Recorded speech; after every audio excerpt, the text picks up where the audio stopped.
আরজিকর হাসপাতালে তরুণী চিকিৎসকের উপর নারকীয় অত্যাচার এবং তার নৃশংস হত্যার বিরুদ্ধে সমাজের সর্বস্তরের মানুষকে নিয়ে উত্তর কাঁথি 3 মণ্ডলের উদ্যোগে নীলপুর গোবিন্দবাজারে মোমবাতি মিছিলের আয়োজন করা হয়।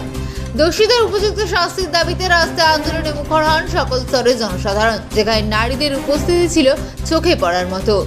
বহু ছাত্রছাত্রীরাও মিছিলে পা মেলান ন্যায় বিচারের দাবিতে। মোমবাতি হাতে মিছিল বের হয়।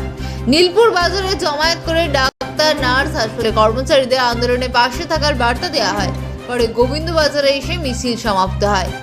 সকলের নির্যাতিতা পরিবারের পাশে থাকার বার্তা দেন এবং দোষীদের দৃষ্টান্তমূলক শাস্তির আবেদন জানান। এদিন উপস্থিত ছিলেন বিধায়ক সুমিতা সিনহা, জেলা সাধারণ সম্পাদক ডক্টর চন্দ্রশেখর মণ্ডল, কাঁথি 3 পঞ্চায়েত সমিতির বিরোধী দলনেতা রাজশেখর মণ্ডল, মণ্ডল সভাপতি বিপুল ধারা, প্রদীপ মাইতি, উত্তম মান্না, রাজারাম মাইতি প্রমুখ। আপনারা জানেন যে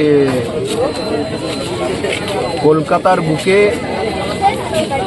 সরকারি হসপিটাল আরজিকর, তাতে কর্তব্যরত একজন আমাদের বোন, যিনি মানুষকে সুস্থ করার জন্য পরিষেবা দেওয়ার পরে একটু বিশ্রামের জন্য গেছিল।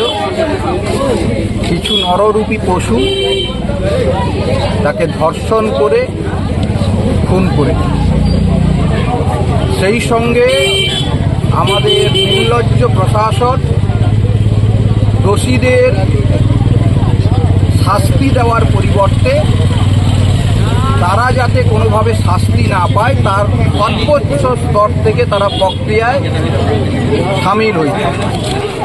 সারা বাংলা জুড়ে, দেশ জুড়ে এবং সারা পৃথিবী জুড়ে আজকের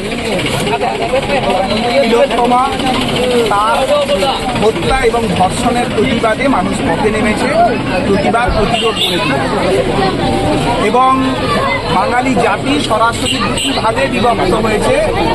শাসক দলের পদলেহন করা চুটি চাটা কিছু মানুষ, যারা এই ধর্ষণের, এই অন্যায়ের, এই হত্যাকাণ্ডের এবং এই নির্লজ্জ বিচার প্রক্রিয়ার পক্ষে, আর এক দল মানুষ যারা এই প্রতিবাদ প্রতিরোধ এবং এই ধর্ষণের প্রতিবাদ চেয়ে যারা পথে নেমেছেন, সেই সমস্ত মানুষজন সারা বাংলা, সারা ভারতবর্ষের মানুষ দল মত নির্বিশেষে পতাকাকে দূরে সরিয়ে রেখে এই নারকীয় হত্যাকাণ্ডের প্রতিবাদ জানাচ্ছে। আজকেও এই নীলপুর বাজারে শত শত মানুষ স্বতঃস্ফূর্তভাবে আজকে এই আন্দোলনের, এই প্রতিবাদে এবং ধর্ষণকারীদের উপযুক্ত শাস্তির দাবিতে এবং নির্লজ্জ প্রশাসন যারা এই ধর্ষণকে আড়াল করার চেষ্টা করেছে, ধর্ষকদের আড়াল করার চেষ্টা করেছে, তাদের বিরুদ্ধে একজোট হয়ে বিচার চেয়ে আজকে সমবেত হয়েছে এবং এই আন্দোলনে সবাই অংশগ্রহণ করেছে।